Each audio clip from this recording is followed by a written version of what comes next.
히브리서 중도에 포기하려는 그리스도인들을 향한 권면. 히브리서는 탈락할 가능성이 있는 그리스도인들을 위한 책입니다.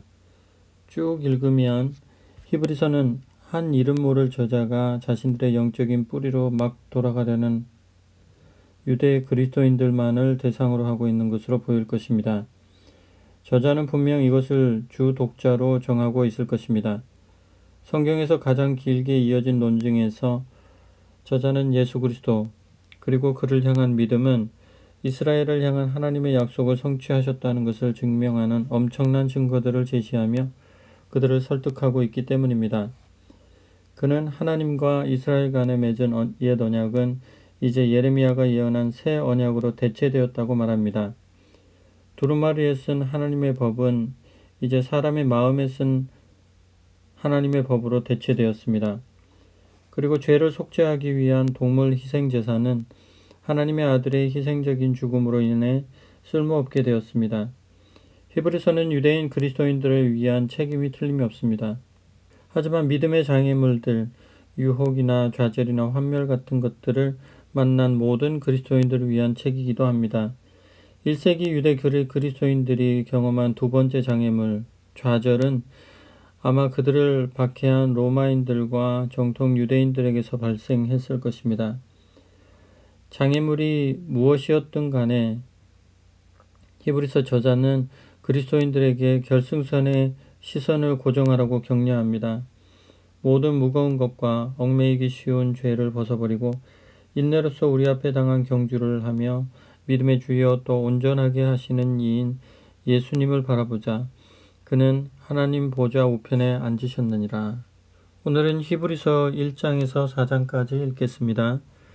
히브리서 1장은 예수 그리스도께서 어떤 분이신지를 설명합니다. 과거 선지자들을 통하여 여러 부분과 여러 모양으로 말씀하셨던 하나님은 이제 그리스도를 통하여 말씀하십니다. 그리스도는 하나님의 영광의 광채시요 그 본체의 형상이십니다. 그분은 만물을 붙드시고 죄를 정결하게 하는 일을 하십니다.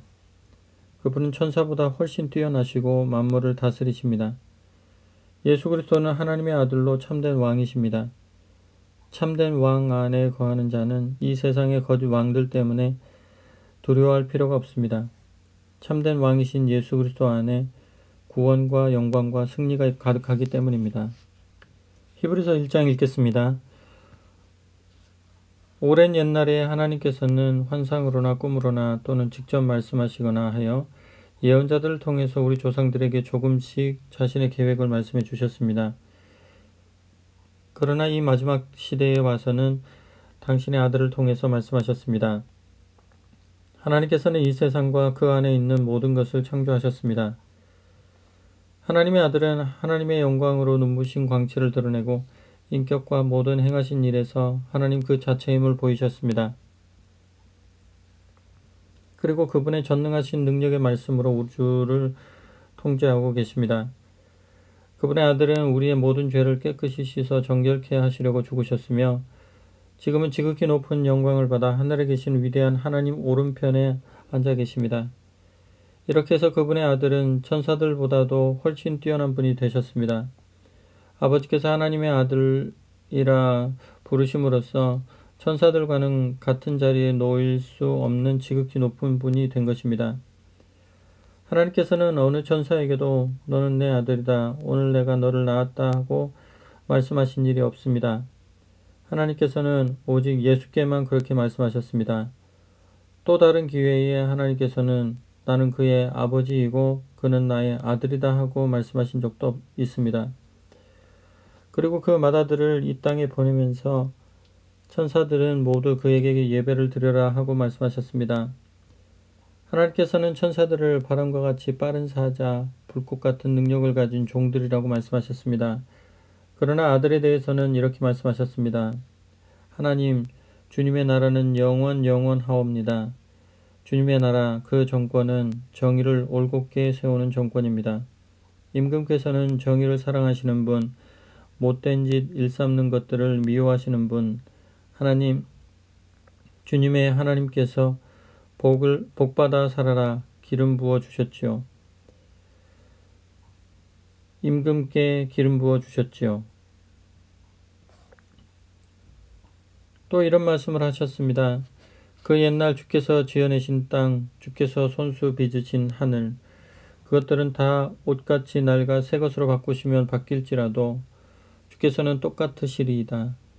해가 가도 쓰러지시는 법이 없으리이다. 하나님께서 한 번이라도 천사들에게 이런 말씀하신 일이 있습니까? 내가 내 원수들을 내 발 아래 둘 때까지 여기 내 오른쪽에 앉아 있어라. 천사들은 다만 구원받을 사람들을 위해 보내진 사자일 따름입니다. 히브리서 2장은 구원의 창시자인 예수 그리스도를 말합니다. 우리는 들은 것에 더욱 유념하여 우리가 흘러 떠내려가지 않도록 해야 합니다. 늘 겸손히 우리가 얻은 구원을 생각해야 한다는 의미입니다. 우리가 얻은 구원은 예수 그리스도로 말미암았습니다. 그리스도는 죽음 속으로 들어가셔서 죽음의 세력을 잡은 자 곧 마귀를 멸하시며 또 죽기를 무서워하여 한평생 매여 종노릇하는 자들을 놓아주셨습니다.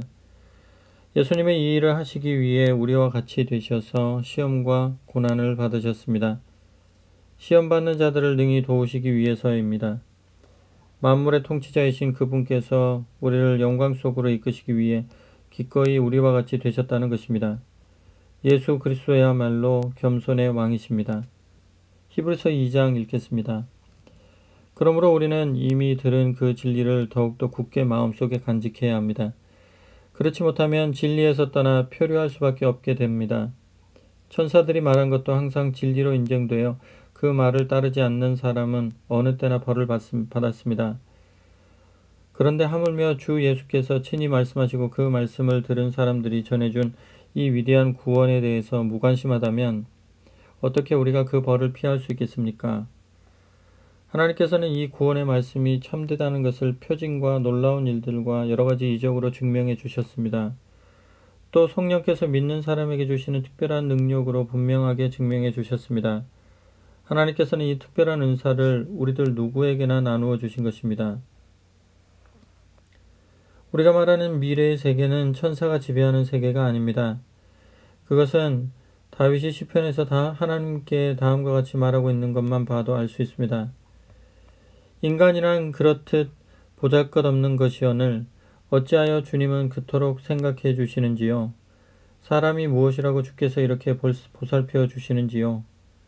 하나님보다는 조금 못하게 지으셨어도 영광과 존귀라는 아름다운 화관을 씌워 주셨지요. 주님 지으신 것 다스리게 하시고 온갖 피조물을 발 아래 두게 하셨습니다. 우리는 아직 이 말씀이 완전히 실현된 것을 보지 못하고 있습니다. 그러나 우리는 잠시 동안 천사들보다 낮아졌다가 우리를 위해 죽음의 고난을 받으심으로써 지금은 영광과 존귀의 면류관을 하나님께 받으신 예수를 배웠습니다. 참으로 하나님의 그 크신 은혜로 말미암아 예수께서는 온 세계의 인류를 위해 죽음의 고난을 당하신 것입니다. 하나님께서는 자신의 영광을 위해 만물을 만드셨고 만물은 그분을 위해 있습니다. 그러니 하나님께서 수많은 하나님의 백성을 하늘로 인도하시려고 예수께 고난받게 하신 것은 지극히 옳고 당연한 일이었습니다. 그리고 예수께서는 이 고난을 겪으심으로써 인류를 구원하시기에 합당한 완전한 지도자가 되셨습니다. 사람을 거룩하게 하시는 분과 또 거룩하게 된 사람은 모두 한 하나님에게서 나왔습니다. 예수께서 거리낌 없이 우리를 형제라고 부르신 것도 이 때문입니다. 예수께서는 이렇게 말씀하셨습니다. 주님의 이름 내 결례에게 알리리이다. 우리 모두 한데 모여 주님을 찬양하리이다. 또 예수께서는 나는 내 형제들과 함께 하나님을 믿고 의지할 것이다 라고 말씀하셨습니다. 또 다른 때에는 하나님께서 내게 주신 자녀들이 나와 함께 여기 있다 하고 말씀하셨습니다. 하나님의 자녀들인 우리는 피와 살을 가진 인간입니다. 예수께서도 피와 살을 가진 인간의 모습으로 나타나셨습니다. 그것은 자신의 죽음을 통해서 죽음의 권세를 가진 악마의 세력을 쳐부수기 위한 것입니다. 이것만이 죽음을 두려워하여 평생토록 공포의 노예가 되어 있는 인간들을 구원해낼 수 있기 때문입니다. 예수께서는 천사를 붙들어 주신 것이 아니라 분명히 아브라함의 후손을 붙들어 주신 것입니다. 예수께서 모든 면에 형제인 우리와 같아지셔야 했던 까닭이 여기에 있습니다. 그리하여 예수께서는 우리에게는 자비롭고 하나님께는 신실한 대제사장으로서 우리 인간의 죄를 없애 주실 수 있었습니다. 그리고 친히 고난과 시련을 겪으셨기 때문에 우리가 겪는 고난과 시련의 어려움을 아시고 능히 도와주실 수 있었습니다. 히브리서 3장은 예수 그리스도를 깊이 생각하라고 말합니다. 진정한 신앙은 예수 그리스도께서 누구신지 알 때 출발합니다. 그리스도는 우리가 믿는 도리의 사도시요 대제사장이시기 때문입니다. 그리스도는 하나님의 집을 맡은 아들이십니다. 그리고 우리는 그의 집입니다. 그러므로 우리는 그리스도를 끝까지 붙잡아야 합니다. 서로가 죄의 유혹을 받아서 여기에서 떨어져 나가지 않도록 권면해 줄 수 있어야 합니다. 예수 그리스도를 깊이 생각하고 그로 말미암아 우리에게 주어진 구원을 끝까지 견고히 잡아야겠습니다. 이것이 진정한 신앙생활입니다. 히브리서 3장 읽겠습니다. 그러므로 하나님께서 구별하여 하나님의 시민으로 선택해 주신 사랑하는 형제들이여, 이제는 하나님의 사도요 우리의 신앙의 대제사장이신 예수를 깊이 생각하십시오. 모세가 하나님의 집에서 충실한 봉사를 했듯이 예수께서도 자신을 대제사장으로 임명하신 하나님께 충실하셨습니다. 그러나 예수께서는 모세보다 훨씬 더 큰 영광을 받으셨습니다. 마치 훌륭한 집보다는 그 집을 건축한 사람이 더 많은 칭찬을 받는 것처럼 말입니다. 집을 지을 수 있는 사람은 많으나 만물을 지으신 분은 하나님 한 분뿐입니다. 모세는 하나님의 집에서 칭찬받을 만한 일을 훌륭히 해냈습니다. 그러나 그는 단지 하나님의 종에 지나지 않습니다. 모세가 한 일은 주로 후에 일어날 일들을 미리 알리고 설명하는 일이었습니다. 그러나 그리스도께서는 하나님의 신실한 아들로서 하나님의 집 전체를 책임지셨습니다. 만일 우리가 끝까지 흔들리지 않는 확신을 가지고 주께 대한 믿음과 기쁨을 잃지 않는다면 우리 그리스도인들은 곧 하나님의 집이며 하나님께서 우리 안에 계시는 것입니다. 그리스도께서는 이렇게 뛰어난 분위기에 성령께서도 다음과 같이 말씀하셨습니다. 오늘 주께서 하시는 말씀을 들어보아라. 무리바에서 너희 선조가 그랬던 것처럼 그렇게 고집을 부리지 말아라. 너희 선조가 마사에서 그랬던 것처럼 그렇게 고집을 부리지 말아라. 너희 선조는 거기서 내가 어쩌나 보려고 시험하였다. 저희 위에 내가 한 일을 똑똑히 보았는데도 나를 한번 떠보려 하였다. 40년 동안 나는 그 백성들에게 넌더리가 나서 어쩌면 저리도 마음이 떠나 있을까.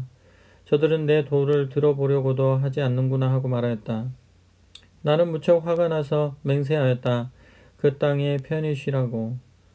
너희에게 허락한 그 땅에 너희는 결단코 들어가지 못하리라.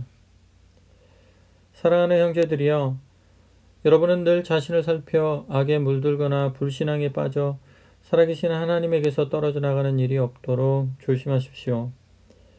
아직 시간이 있는 동안 날마다 서로 일깨워 주어 아무도 죄의 유혹에 넘어가서 하나님을 향해 마음의 문을 닫는 일이 없도록 하십시오.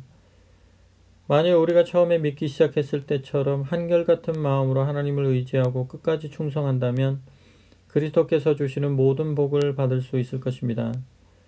그러므로 지금 이 시기가 중요합니다. 다음 경고를 잠시도 잊어버리지 마십시오. 무리바에서 너희 선조가 그랬던 것처럼 그렇게 고집을 부리지 말아라. 너희 선조가 마사에서 그랬던 것처럼 그렇게 고집을 부리지 말아라. 하나님의 음성을 듣고도 하나님을 거역한 자들이 누구였습니까?